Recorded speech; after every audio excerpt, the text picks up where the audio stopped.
C'est parti, je commence. Je vous présente. Bonjour à tous et bienvenue. Désolée pour ce petit retard. Bienvenue pour ce festival de COP2 étudiants. Donc aujourd'hui, nous sommes avec Marc Dufumier, professeur honoraire d'agriculture comparée et développement agricole à AgroParisTech. Il est également membre du conseil scientifique de la Fondation pour la Nature et l'Homme. Il a de nombreuses spécialités telles que l'agroécologie, les politiques et programmes de développement agricole durable en PVD, mais aussi les réformes agraires, la sécurité alimentaire, l'analyse diagnostique des systèmes agraires. Il a également réalisé de nombreux ouvrages, dont le dernier est L'agroécologie peut nous sauver, sorti aux éditions Actes Sud en 2019. Il a également effectué de nombreuses missions d'expertise partout dans le monde, comme au Venezuela, en Équateur, au Pérou, au Chili, mais aussi au Laos, au Vietnam, en Thaïlande. Donc aujourd'hui, Marc Fumier va nous parler d'une question très importante, qui est la suivante. Quelle agriculture pour nourrir correctement et durablement l'humanité tout entière? Marc Fumier, je vous laisse la parole. Très bien, merci. Donc, bonjour à toutes et à tous. Oui, donc la question, effectivement, c'est de savoir comment on pourrait nourrir, alors correctement et durablement, c'est important aussi, l'humanité tout entière sans laisser pour compte. Vous savez qu'aujourd'hui, sur les 7,8 milliards d'habitants, il y a quand même encore 800 millions de gens qui ont faim, qui n'ont pas tous les jours les 2200 kilocalories qui leur est absolument nécessaire pour ensuite dépenser cette énergie au travail, dans les déplacements et dans les loisirs. Et vous avez 1 milliard de gens qui souffrent de carences nutritionnelles en protéines, minéraux, vitamines et autres, et pour qui donc l'espérance de vie sera diminuée parce qu'ils sont plus prompts à attraper un certain nombre de maladies du fait de cette malnutrition. Donc il y aura un problème effectivement de savoir s'il y aura la quantité de nourriture nécessaire pour nourrir le monde et cette population croissante. 7,8 milliards d'habitants aujourd'hui, sans doute plus de 9 milliards et demi, peut-être même 10 milliards, enfin, n'exagérons rien, en 2050. Donc, il y aura un accroissement de la population et vous n'êtes pas sans savoir que dans un grand nombre de pays, il dit en voie de développement, de pays émergents, un nombre de gens accrus commencent à consommer des produits animaux. Des gens qui étaient plutôt végétariens par manque de pouvoir d'achat ont accès à un revenu aujourd'hui qui leur permet d'avoir du lait, de la viande, des œufs et autres. Et comme il faut entre 3 et 10 calories végétales pour produire une calorie animale, vous imaginez bien la demande en production végétale destinée à l'alimentation humaine dans les 30 ans qui viennent va plus que doubler. Donc la question, ça va être une question de quantité. Est-ce qu'il y aura une nourriture suffisamment disponible pour nourrir tout le monde? Et puis nourrir correctement, c'est pas qu'un problème de volume, de quantité, c'est un problème aussi de qualité. Alors de qualité nutritionnelle des aliments, l'équilibre, énergie, protéines, minéraux, vitamines, fibres, antioxydants et ce genre de choses, aussi possible à chacun de nos repas. Et puis correctement, c'est aussi si on pouvait éviter les antibiorésistances. Vous savez que dans des pays comme la France, il y a des médecins qui prescrivent un antibiotique quand arrive une maladie, ça n'a plus d'effet. Pourquoi? Parce que la personne a développé une antibiorésistance. Pourquoi? Parce qu'elle a mangé des viandes d'animaux shootés aux antibiotiques, et à force d'ingurgiter tous les jours des antibiotiques, nous développons des antibiorésistances, et quand on a vraiment besoin d'antibiotiques pour se guérir, ça ne fonctionne plus. Et puis, plus inquiétant encore, en tout cas pour la jeune génération, la vôtre, c'est ce qu'on appelle les perturbateurs endocriniens. On vous prédit à la jeunesse qui a été exposée depuis in utero jusqu'après la puberté à ces perturbateurs endocriniens, parmi lesquels donc des résidus pesticides que nous trouvons dans notre alimentation, eh bien on vous prédit une espérance de vie en bonne santé, sans cancer hormonodépendant, sans cancer du sein, la prostate, sans maladies neurodégénératives, Parkinson, des tremblements, Alzheimer, la perte de mémoire. On vous prédit une espérance de vie en bonne santé d'une dizaine d'années inférieure aux gens de ma génération qui, comme vous voyez, moi qui ai des cheveux blancs, j'étais pas exposé à ces perturbateurs endocriniens quand j'étais jeune. Or, c'est clairement l'exposition très régulière, même à faible dose, à ces âges-là, qui fait qu'il y a un dysfonctionnement de nos glandes hormonales, de nos glandes endocrines, de la thyroïde en particulier, et qui font qu'un certain nombre de maladies qui étaient considérées comme des maladies du vieillissement vont intervenir plus tôt. Et durablement, nourrir durablement, effectivement, c'est sans pollution majeure, sans dommages occasionnés au cadre de vie, mais c'est aussi euh, sans préjudice pour les générations futures. Si dans un grand nombre de pays, il y a urgence d'accroître la production de nourriture, les techniques employées pour accroître la production de nourriture dans les pays qui sont déficitaires aujourd'hui, il ne faudrait pas que l'urgence d'aujourd'hui nous impose des techniques qui seraient, oui, mais les générations d'après, l'humus des sols sera, la fertilité des sols aura disparu, ou alors effondrement des abeilles, la fertilité des écosystèmes, des agroécosystèmes. Si les abeilles, si les insectes pollinisateurs ont disparu, perte de biodiversité, vous comprenez, c'est les générations d'après qui n'auront plus assez de nourriture. Donc il faut éviter ces déséquilibres écologiques. Ça, c'est les ambitions. Nourrir correctement et durablement l'humanité tout entière dans un contexte qui est fâcheux, c'est le réchauffement climatique, plus encore le dérèglement climatique, c'est-à-dire une intensité, une fréquence et plus importante des accidents climatiques extrêmes, les canicules, les sécheresses, les grêles, les gelées, oui, des gelées, y compris avec le réchauffement climatique, des cyclones et ce genre de choses, un climat de plus en plus chaotique, de plus en plus aléatoire. Question, les agriculteurs vont devoir s'adapter à ce climat plus aléatoire et peut-être même va-t-on leur demander de moins émettre de gaz à effet de serre.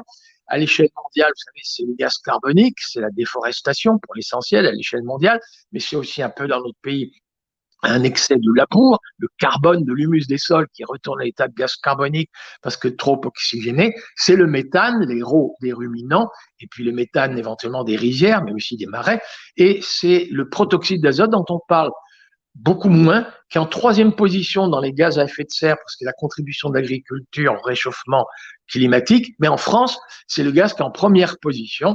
En France, le protoxyde d'azote, ce gaz qui est émis quand on épand des engrais azotés de synthèse, c'est la première contribution de l'agriculture française au réchauffement climatique, c'est à hauteur de 51%.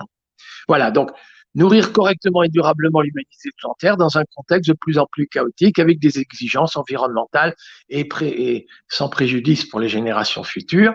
Alors juste déjà pour vous rassurer, enfin si ça vous rassure, est-ce que la faim et la malnutrition qui existent déjà dans le monde, est-ce dû à un manque de nourriture disponible sur le marché mondial?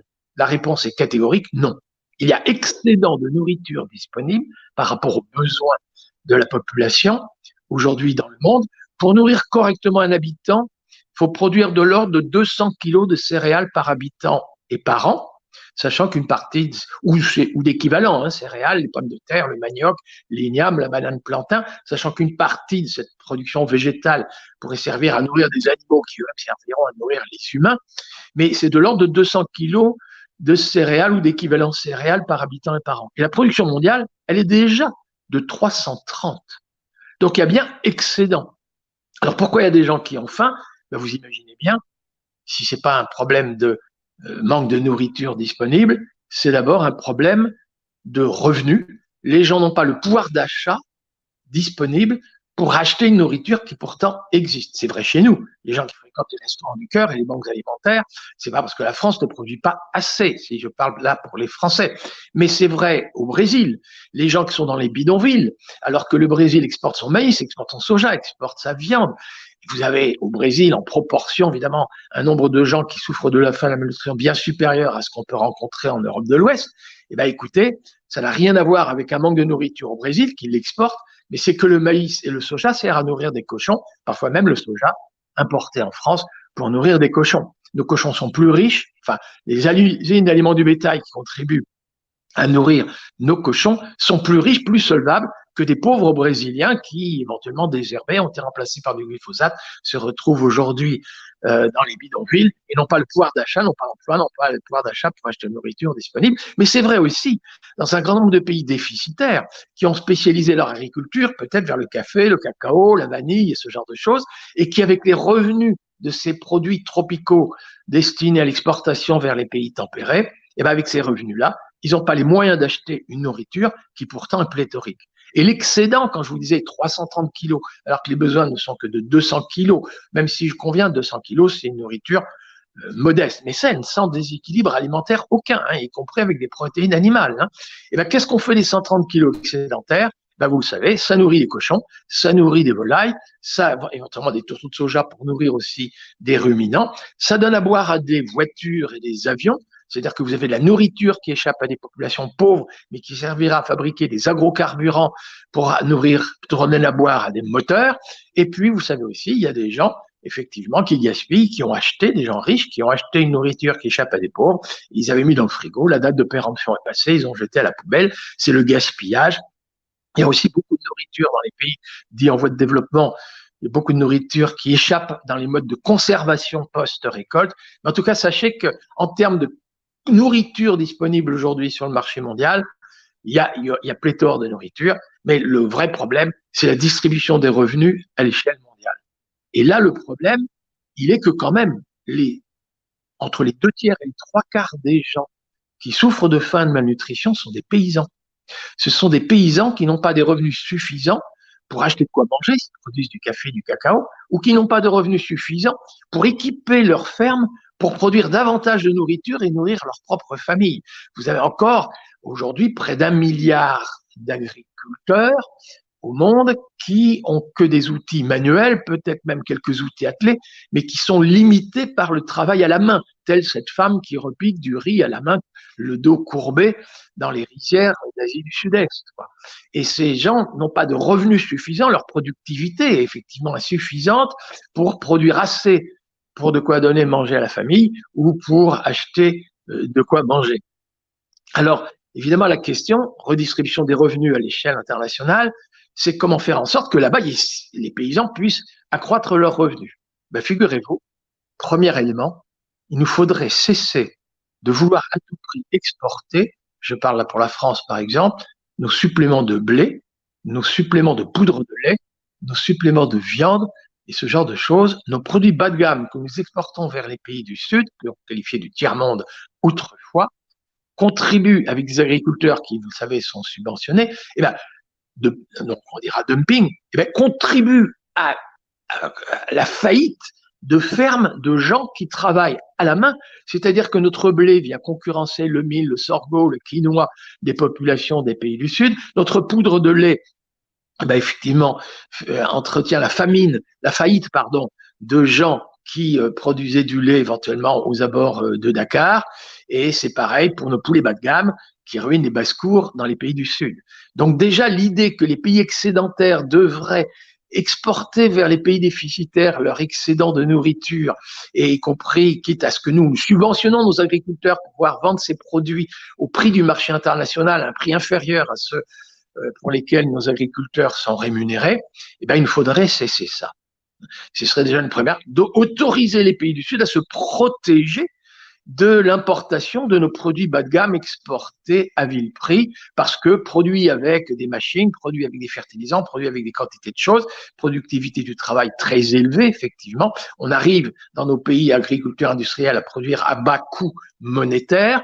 Ça permet d'exporter à bas prix, de ruiner là-bas. Attention, notre lait pas cher nous coûte très cher. Nous payons des impôts pour retirer des algues vertes sur le littoral breton. Notre pain pas cher nous coûte très cher parce que pour qu'il n'y ait pas d'atrazine dans l'eau du robinet, ben l'eau, pour devenir potable, nous sommes obligés de la payer un très grand prix. Et puis les dégâts sanitaires dont on parlait tout à l'heure, l'espérance de vie en bonne santé, les maladies chroniques, tout ça, j'arrive même pas à mesurer ces coûts en termes monétaires, mais nous produire moins de nos produits bas de gamme, cesser de les exporter pour ruiner en masse une paysannerie là-bas qui est condamnée à rejoindre des bidonvilles, et là-bas, il n'y aura pas d'emploi, et les gens, même si leur pays devient excédentaire, ils ne pourront même pas acheter leur nourriture, ce qui est le cas au Brésil. Non, il nous faut cesser ça, autoriser les peuples du Sud à protéger leur agriculture vivrière, éventuellement par des droits de douane conséquents. Les droits de douane, ça permettrait aux États éventuellement de créer des emplois pour les gens des villes et faire en sorte qu'ils seraient rémunérés et pourraient acheter l'alimentation, même si celle-ci devient plus chère. Donc produire moins mais mieux dans un pays comme la France, c'est pas faire du tort aux pays du Sud, je vous le dis tout de suite, bien au contraire. Nous, on le verra, le plus urgent, ce sera de retrouver notre souveraineté, effectivement, sur les protéines végétales. Vous savez, le soja qui sert à nourrir nos cochons et nos volailles, le tourteau de soja qui sert à nourrir nos ruminants. Et je vous l'ai déjà dit un petit peu tout à l'heure, c'est pas faire du tort aux Brésiliens que de cesser de leur importer leur soja. La plupart des Brésiliens quand j'ai fait une conférence là-bas, me disent qu'ils sont pas fiers, eux, de produire du soja pour nourrir nos cochons, nos volailles, nos ruminants. Ils préfèrent nourrir des Brésiliens. Les Brésiliens, le pouvoir d'achat est insuffisant pour acheter leur propre nourriture et qui est importée chez nous. C'est tous les peuples du monde qui auraient intérêt à retrouver leur souveraineté alimentaire sans dépendre des excédents des produits étrangers. Mais la question demeure, quelle agriculture? C'était bien ça quand même la question pour nourrir correctement et durablement l'humanité tout entière. Quelle agriculture, notamment dans les pays déficitaires, pour parler de cela en premier temps? Est-ce qu'il pourrait, même dans des climats très difficiles, de plus en plus aléatoires, est-ce qu'il leur serait possible de produire suffisamment et en qualité pour nourrir la population croissante et qui est largement la vitesse de la croissance démographique est bien plus rapide dans les pays du Sud que dans les pays comme d'Europe de l'Ouest? Est-ce que ce serait possible? La réponse est catégorique. Si la question n'est que technique, la réponse est claire, oui. Oui, il est parfaitement possible de produire davantage dans les pays aujourd'hui déficitaires des pays du Sud. Et petit cours d'agroécologie, agroécologie scientifique, la discipline de l'agroécologue, nous avons besoin dans notre alimentation, je vous disais, d'énergie, de protéines, de minéraux, de vitamines, mais la première des nécessités, c'est quand même tous les jours les 2200 kilocalories, la ration énergétique, l'énergie alimentaire qui va nous servir pour la dépenser ensuite au travail, dans les déplacements, dans les loisirs, les battements du cœur, le travail du cerveau. Nous dépensons de l'énergie, nous avons impérativement besoin de la trouver dans la nourriture, mais la première bonne nouvelle, sachez-le, dans tous les pays du monde, d'où vient cette énergie qu'on trouve dans l'alimentation? Ça nous vient du soleil, pas de pénurie de soleil, de rayons solaires, avant des milliards d'années. Donc l'idée de l'agriculture moderne de demain, et notamment pour les pays déficitaires, mais on pourra s'inspirer de ça aussi dans les pays comme la France, c'est de faire un usage intensif de cette ressource naturelle renouvelable qui ne coûte rien. Ce qui coûte, c'est l'accès au terrain. Là, c'est la question politique de l'accaparement de terre, qui a les terres.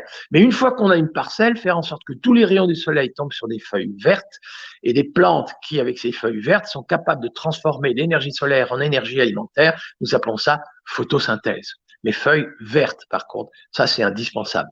Et cette énergie dont je vous parle là, alors ça veut dire que pas un rayon du soleil doit tomber à terre, il faut une couverture végétale la plus totale et la plus permanente possible, hiver, printemps, été, automne, et sous les pays tropiques, saison des pluies et saison sèche. Si on peut encore trouver des feuilles vertes pour intercepter cette énergie solaire et la transformer en énergie alimentaire, ce serait génial.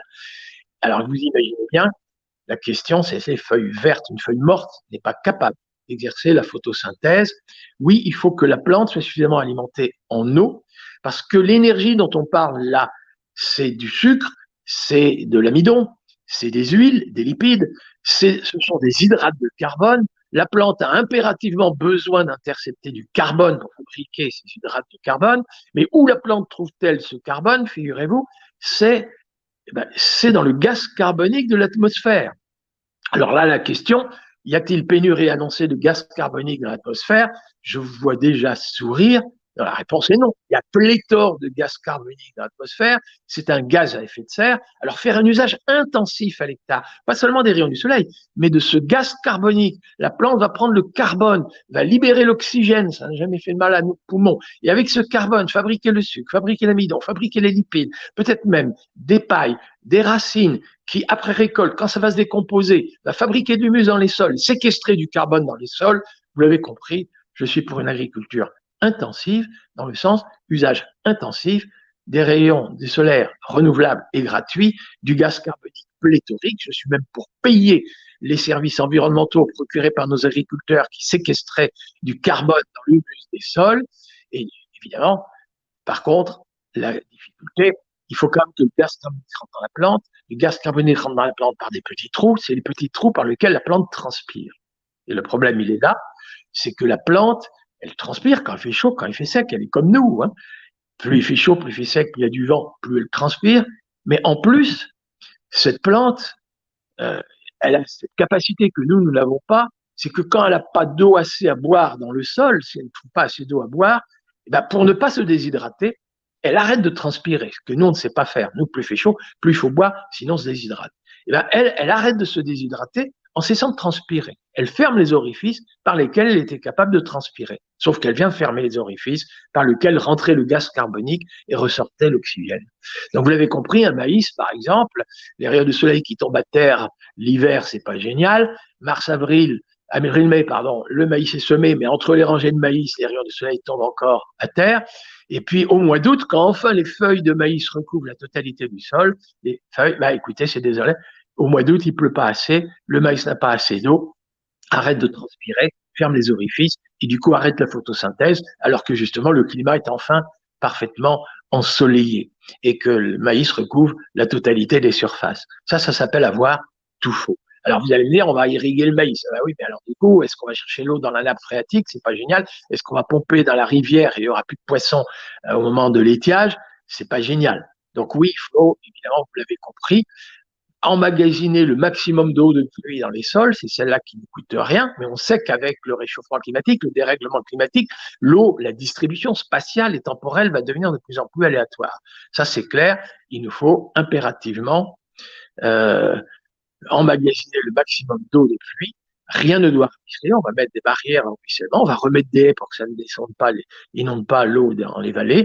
La couverture végétale va empêcher même le petit filet d'eau d'atteindre du poids, du volume, de la vitesse. Ça finira par s'infiltrer. Il faut que le sol soit poreux. Moi, m'enseigner le labour. Maintenant, je vous cache pas, j'enseigne plutôt le zéro labour, les techniques culturales simplifiées, un minimum de labour, pas d'oxydation, pas d'aération, pas d'oxygénation exagérée du carbone, de l'humus des sols, parce que ça retourne à l'état de gaz carbonique. Et du coup, mais on veut quand même que le sol soit poreux, sans trop de travail du sol. Ben, ce sont les vers de terre qui vont creuser des galeries. C'est la biologie du sol qui va créer des galeries, des fissures dans le sol. C'est même parfois des herbes qu'on qualifiait des mauvaises herbes. Vous savez, dans les coteaux de Saint-Émilion, vous avez des gens qui conservent des herbes entre leurs rangées de vignes parce que comme ça, l'eau ne ruisselle pas le long du coteau, ça finira par s'infiltrer. Et même l'herbe, quand elle est sèche, là où il y avait une racine, il y a une galerie, ça favorise l'infiltration de l'eau avec la pluie qui va suivre. Donc maintenant, on sait que c'est la biologie des sols qui va rendre le sol plus accueillant pour l'eau de pluie et empêcher les ruissellements excessifs. Et maintenant, cette eau qui vient de rentrer dans le sol, pour qu'elle reste à disposition des racines et que le sol surplus aille rejoindre la nappe phréatique, mais que le maximum d'eau reste à hauteur des racines, ça c'est l'humus des sols. C'est l'argile et l'humus qui retient l'eau, mais on ne peut pas enrichir un sol en argile, un sol sableux restera un sol sableux, mais on peut l'enrichir en humus. L'humus, c'est beaucoup de carbone, c'est le carbone du gaz carbonique de l'atmosphère que la plante a intercepté, fabriquer des racines, fabriquer des pailles, et quand ça se décompose, les microbes commencent à décomposer tout ça, ça fabrique de l'humus. Mais les microbes qui contribuent à fabriquer de l'humus, si à ce moment-là, après récolte, n'ont pas un petit peu d'azote, eh bien, ils arrêtent leur métier, ils arrêtent le job, et du coup, le carbone va retourner à l'état de gaz carbonique. On a besoin dans l'agriculture aussi d'un peu d'azote, pas seulement pour aider les microbes. L'humus, c'est 50% de carbone, c'est 5-6% d'azote, voilà, pour être très clair. Mais on a donc besoin de carbone, ça on l'a vu, on a besoin d'azote, et on a besoin d'azote pas seulement pour aider les microbes à fabriquer de l'humus, mais c'est le principal constituant de nos protéines. Et ça, c'est l'aliment de deuxième nécessité. Première nécessité, l'énergie qu'on va dépenser ensuite dans les battements de cœur et dans les déplacements, mais c'est aussi les protéines, reconstituer tous les tissus du corps humain. La peau, les cheveux, les muscles, le sang sont constitués de protéines et il nous faut renouveler ça tous les jours parce que on se coupe les cheveux, on se ronge les ongles, mais plus encore, nos tissus s'usent et ça repart dans les urines. Et du coup, il nous faut renouveler tous les jours ces tissus du corps humain par des apports de protéines. Et les protéines, ce sont ces hydrates de carbone sur lesquels il faut rajouter de l'azote. D'où vient l'azote? Dans l'air. 79% d'azote dans l'air, pas de pénurie annoncée avant des siècles. Donc soyez sans crainte, il n'y a pas de pénurie. On va faire un usage intensif à l'hectare de l'azote de l'air, mais petite difficulté quand même, rajouter de l'azote sur un hydrate de carbone, fabriquer des protéines, c'est coûteux en énergie. Et là, il y a bien deux méthodes possibles. Celle de notre agriculture industrielle en France, par exemple, on veut qu'un blé soit riche en protéines, on va lui apporter un engrais azoté de synthèse, mais fabriqué avec de l'énergie fossile. Ça, franchement, c'est pas génial. L'urée, l'ammonitrate, celui qui explose, l'usine de Toulouse, Beyrouth, ou le sulfate d'ammonium, en France, pour fabriquer ça, enfin, de l'Ouest, c'est du gaz naturel russe ou norvégien. Ailleurs, ce sera du pétrole, nigérian ou vénézuélien, qu'importe, mais c'est coûteux en énergie fossile, et comme c'est fossile, vous l'avez compris, il va falloir être très économe.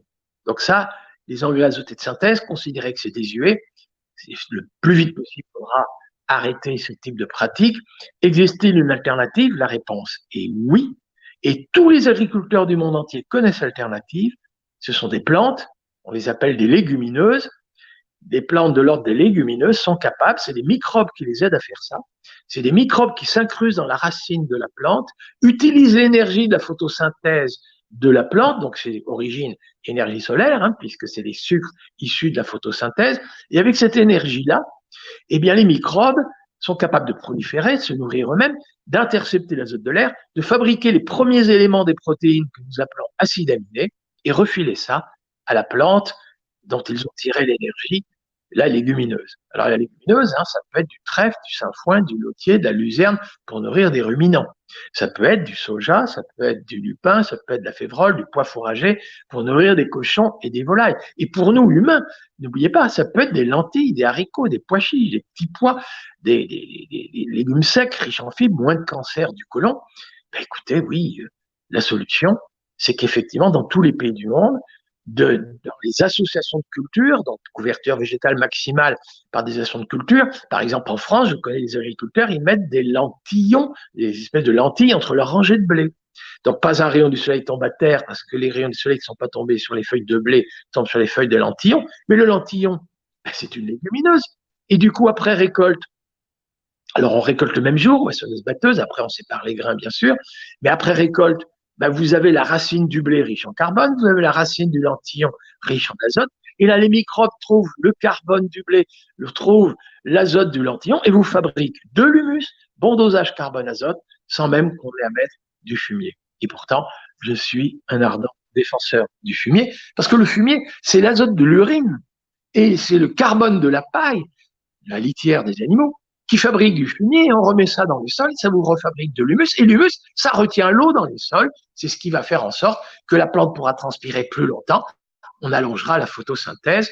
Bref, il y a urgence de remettre des légumineuses dans nos associations végétales, si possible, dans nos rotations, d'une année à l'autre, après une plante carbonée, ben on va mettre une légumineuse, et je ne comprends pas pourquoi, en France, en Europe, des 27, nous sommes autant déficitaires en protéines végétales, autant de soja importé des Amériques, Argentine, Brésil, États-Unis. Pourquoi en France, nous ne produirions pas des légumineuses françaises sur le territoire français pour nourrir éventuellement des animaux français et des humains français avec de l'azote de l'air français? Voilà. Alors évidemment, franchouillard, vous allez me traiter, sauf que, je vous l'ai déjà dit, pour le Brésil, ne pas importer leur soja et assurer par nous-mêmes notre protéine, c'est pas d'un protectionnisme franchouillard, du nationalisme de bas étage, c'est bien tous les peuples du monde qui ont intérêt à associer, ou au moins dans les rotations, dans les assolements, associer des légumineuses à leur rotation. Et pour le Brésil, peut-être ne pas faire de la monoculture de soja, mais par contre associer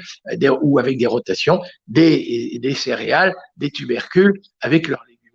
C'est tous les peuples du monde qui ont intérêt à gérer en circuit court le cycle de carbone, la photosynthèse, le cycle de l'azote, les protéines. Je poursuis et après je laisse place pour vos questions.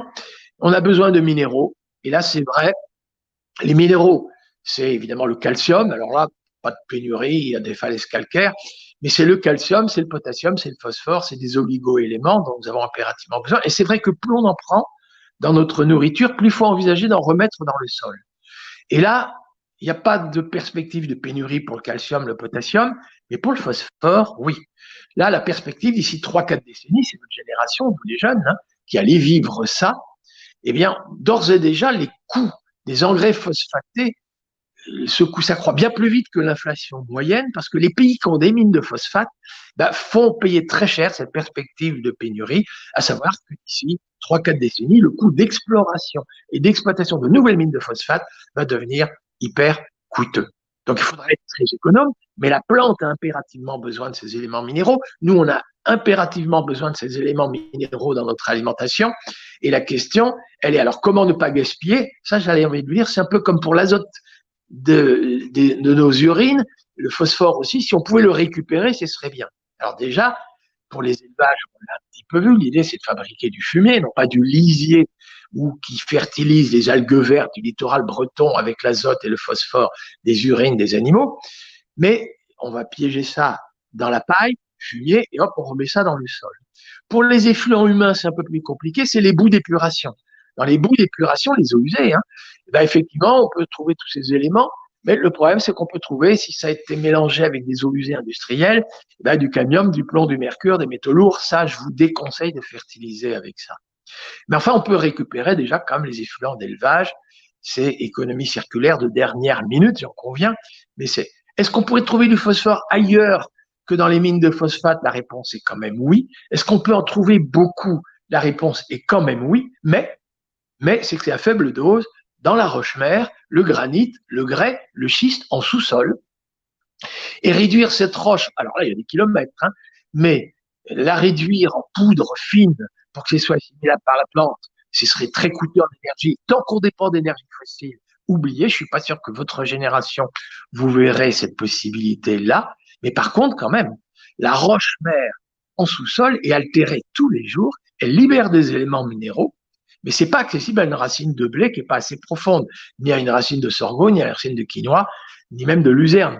Donc, par contre, si vous avez des arbres avec des racines profondes qui vont être capables d'intercepter ces éléments minéraux en profondeur, ben ça va remonter avec la sève, ça va aller dans la feuille, et la feuille morte, elle va tomber à terre et ça va fertiliser la couche arable. Donc le pommier dans la prairie fertilisait la prairie, les haies du bocage fertilisaient le bocage. Et donc on va devoir sans doute réembocager un grand nombre de nos régions, remettre des arbres dans nos... Alors évidemment, il faudra éviter la concurrence pour la lumière, ça devient assez savant, j'en conviens. C'est un problème d'orientation des haies, c'est un problème de trouver des noyers qui découvrent assez tardivement pour que le blé dur sous les noyers puisse pousser quand même encore au soleil et atteindre le stade au moins de l'épiaison en plein soleil.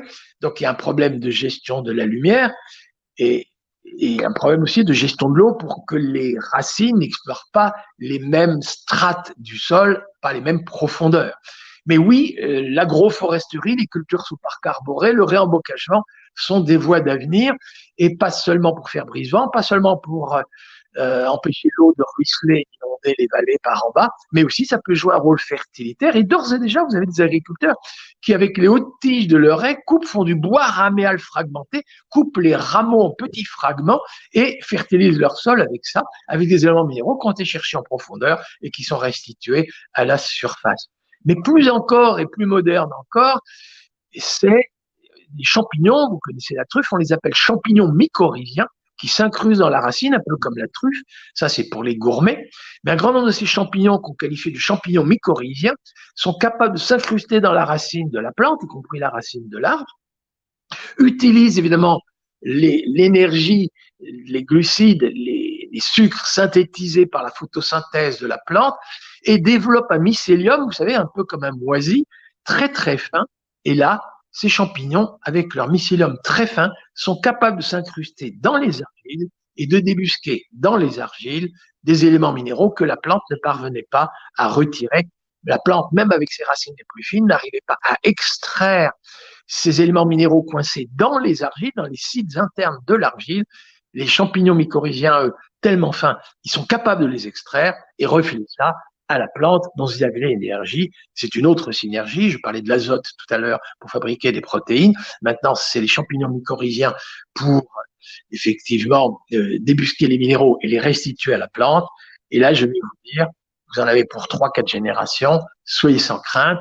Votre génération ne vivra pas la pénurie d'éléments minéraux. Peut-être que dans 3-4 générations, on pourra réduire des sols, des roches-mères en poudre extrêmement fluide avec de l'énergie renouvelable. Mais donc oui, la question, si c'était que technique, nourrir correctement et durablement l'humanité tout entière, chez nous peut-être produire moins, mais mieux, pour éviter les antibiorésistances, les perturbateurs endocriniens et ce genre de choses. Évidemment, au Brésil, pareil, produire moins de ce dont ils exportent, mais mieux, en gérant plus en circuit court, les légumineuses, les céréales, les tubercules, les plantes, les fruits et autres. Et dans les pays déficitaires, produire à la fois plus et bien, c'est parfaitement possible, y compris quand je montre des photos dans le Sahel, là, le Mali, le Niger, le Sénégal, quand vous regardez des rendements de mil et de sorgho sous des parcs arborés On l'appelait Acacia albida, l'arbre autrefois, maintenant on l'appelle Federbia albida, vous pourrez vérifier sur Internet. Le rendement du millet de sorgho est à 2-3 fois supérieur en 15 ans. Le temps de croissance de l'arbre en question, vous multipliez par 2 à 3 les rendements du mil et du sorgho, sans engrais de synthèse, sans produits pesticides, ni rien. Oui, l'agriculture de demain va être une agriculture diversifiée qui va réconcilier agriculture et élevage. On va fabriquer du fumier et ça permettra de fabriquer de l'humus et qui va utiliser le plus intensément possible les ressources naturelles renouvelables, l'énergie solaire, le carbone du gaz carbonique, l'azote de l'air, les éléments minéraux du sous-sol, avec des arbres, avec des champignons mycorhiziens, mais techniquement, c'est parfaitement possible. C'est la question, vous l'imaginez, j'imagine que ça va être vos questions, si c'est si simple, enfin si c'est simple, je suis quand même un peu savant, hein, c'est une agriculture diversifiée, artisanale, ce genre de choses. Ah oui, artisanale, c'est plus une agriculture industrielle, c'est une agriculture soignée, bichonnée, c'est exigeant au travail. Et si c'est exigeant au travail, il faut que le travail soit correctement rémunéré, et vous l'avez compris, le vrai problème, il est là, c'est qu'effectivement, notre agriculture industrielle a été capable de produire pas cher en termes monétaires, même si les coûts sont des externalités négatives, on les retrouve, les impôts qu'on paye pour les algues vertes, le prix de l'eau potable et tous les coûts sanitaires que ça nous procure, enfin que ça nous endommage, j'allais dire, eh bien, effectivement, on a été capable de produire pas cher sur les marchés et l'exporter. Et pourtant, ça nous coûte très cher. Mais l'agriculture moderne de demain, elle exige plus de travail, l'agriculteur doit être correctement rémunéré, le prix du produit va être effectivement plus cher. Et si on veut que ce soit accessible à des couches modestes, il faut impérativement que nos agriculteurs soient rémunérés pour les services environnementaux. Ils séquestrent du carbone, ils méritent d'être rémunérés. Ils mettent des légumineuses, moins d'émissions de protoxyde d'azote, puisqu'il n'y a plus d'engrais azotés de synthèse, il y aura moins d'émissions de protoxyde d'azote. Et c'est tous les services environnementaux d'intérêt général, les agriculteurs doivent être rémunérés pour ces services d'intérêt général, et comme ça, ils seront incités à pratiquer ces systèmes de production. Ils produiront davantage de ces bons produits, et ces bons produits artisanaux pourront devenir accessibles aux couches modestes. Voilà, j'arrête ici, j'ai sans doute été trop long. Je suis prêt désormais à répondre à vos questions. Voilà, merci pour votre attention. Merci beaucoup pour cet apport de réponse très pertinente. Alors, on vous a sélectionné quelques questions, notamment au-delà de l'aspect quantité de nourriture nécessaire pour subvenir aux besoins d'une population, quels sont selon vous les enjeux autour de la diversité des aliments disponibles? Et certains pays peuvent être autonomes en nourriture, mais sans avoir une variété d'aliments assez importante pour assurer une bonne santé de leurs habitants. Oui, c'est très juste. Alors, un grand nombre de pays peuvent quand même associer des plantes carbonées, on va dire, hein, donc c'est les céréales, les tubercules, des plantes plutôt protéiniques, c'est donc les plantes de l'ordre des légumineuses, et ensuite, pour parler des minéraux, des vitamines et ce genre de choses, c'est des plantations, alors des plantations maraîchères, des légumes, alors les légumes feuilles, les légumes racines, les légumes toutes sortes de légumes, hein, et c'est pareil pour les fruits. Je dirais que les pays qui sont les moins à l'aise pour produire le plus diversifié, c'est les pays effectivement à très forte croissance démographique. Alors évidemment, il y a les pays arides comme l'Arabie Saoudite, il y a les pays à très forte croissance démographique comme la Chine, le Vietnam. Là, très clairement, ce sont des pays qui ont opté pour le plus stratégique, à savoir l'énergie, y compris l'énergie pour leur alimentation animale. Eh ben, ils veulent être autonomes. Et par contre, pour les protéines, eh bien, effectivement, des pays comme la Chine, le Vietnam, à mon avis, continueront d'importer du soja ou du tourteau de soja en provenance des Amériques, des pays où il y a des grands domaines, ou les moins densément peuplés. Ça, c'est hautement probable. Mais c'est déjà une dépendance moins grave. Sachez qu'en France, en tout cas, on peut retrouver notre souveraineté protéinique, mais c'est vrai, ça voudra dire on va libérer des terrains qui sont au rejet dédiés à du blé, et on exportera moins de blé, c'est pas grave. On perd en devise à ne pas exporter ce blé, mais n'oubliez pas que quand on remplace des surfaces en blé par des surfaces de légumineuses, Nous perdons des devises à moins exporter de blé vers l'Algérie et l'Égypte, qui eux continueront sans doute d'importer quand même s'il y a beaucoup de terres en jachère, qui pourraient être très utiles dans ces pays qu'on pourrait mettre en culture. Algérie, l'Égypte, c'est un peu moins vrai, qui continuera donc d'importer aussi. Mais enfin, même, n'oubliez pas, il y a des cultures de cotonniers, il y a aussi des cultures d'exportation en Égypte. Donc la question, c'est exportation ou nourriture, la question. Mais en tout cas, nous, on produira moins de blé, moins de devises pour le blé, mais ça nous économise des importations de gaz naturel et ça nous économise des importations de soja. Je dirais évidemment ça va dépendre des pays, mais c'est globalement dans les pays à très forte densité démographique, où alors vraiment un climat aride, où effectivement il y aura encore une dépendance à l'égard d'importations, surtout des importations de protéines plus que des importations d'énergie. Je ne sais pas si j'ai bien répondu à la question. Merci beaucoup pour cette réponse. Donc, il y avait d'autres questions. Par exemple, où en est-on de la prise en compte de toutes ces bonnes idées agroécologiques dans les politiques agricoles nationales des différents pays du monde? Avez-vous des exemples? Alors, malheureusement, trop d'exemples de non prise en compte de ces choses-là.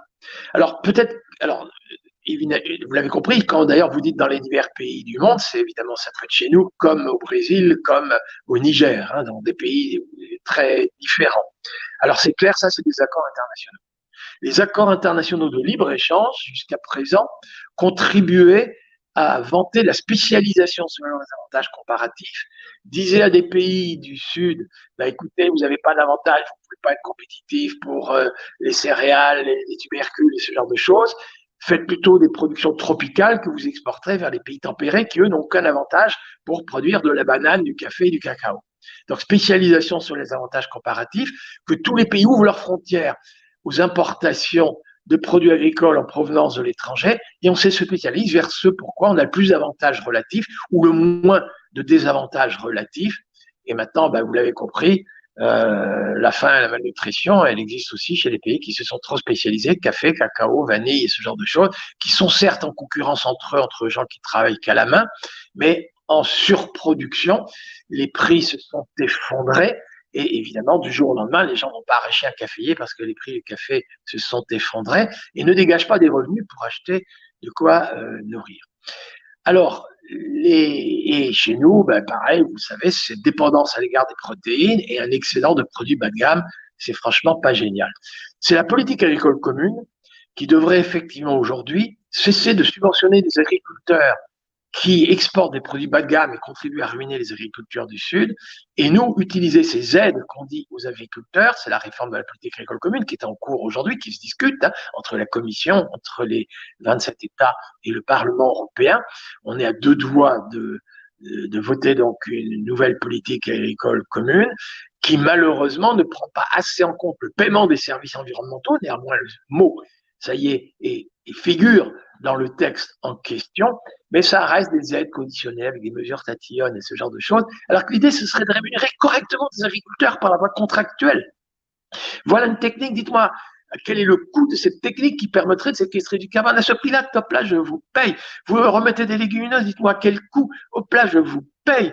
Vous mettez des infrastructures écologiques qui hébergent des abeilles, des pollinisateurs, des mésanges qui vont s'attaquer à l'arbre du capocaps, des carabes qui vont s'attaquer aux limaces, et du coup, on ne mettra plus de pesticides. Mais dites-moi quel prix. OK, je vous paye. C'est-à-dire, on ne prendrait pas les agriculteurs qui ont des mendiants qui ont besoin d'aide, on les prendrait comme des gens qui nous rendent un service d'intérêt général et méritent d'être correctement rémunérés pour le service rendu. Eh bien, écoutez, pour l'instant, nous n'y sommes pas encore. On n'a pas réussi à faire entendre ça. Et puis, c'est vrai que renégocier des accords internationaux pour dire on ne veut pas signer le Mercosur, on voudrait se protéger de l'importation de soja, les États-Unis ne sont pas très favorables à ça.